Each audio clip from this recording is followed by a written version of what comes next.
Promise.all fails the moment any promise rejects, even if you only need 9 out of 10 results. But what if you want every result, success or failure? One method solves it. Promise.allSettled defines an asynchronous utility function named fetchFake that takes two parameters ID and shouldFail, returning a promise which resolves after 100 milliseconds with either data concatenated to the ID if shouldFail is false or rejects with error concatenated to the ID if shouldFail is true. Declares a constant named tasks as an array containing 3 elements, each being a call to fetchFake with specific arguments. Pushes the result of calling fetchFake with ID 1 and shouldFail set to false into the tasks array, initiating a promise that will resolve with data 1 after 100 milliseconds.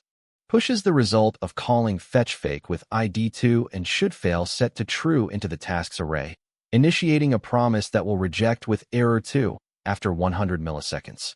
Pushes the result of calling fetchFake with ID 3 and shouldFail set to false into the tasks array, initiating a promise that will resolve with data 3 after 100 milliseconds. Closes the tasks array declaration, finalizing the structure containing all 3 mock asynchronous operations. Invokes Promise.all.Settled passing the tasks array as argument, returning a new promise that resolves once every promise in tasks has either fulfilled or rejected, then attaches a then handler whose callback receives an array of result objects describing each promise state. For each element in the results array, logs a formatted string containing the task number +1 and either the fulfilled value or rejection reason, depending on whether the results status field equals fulfilled.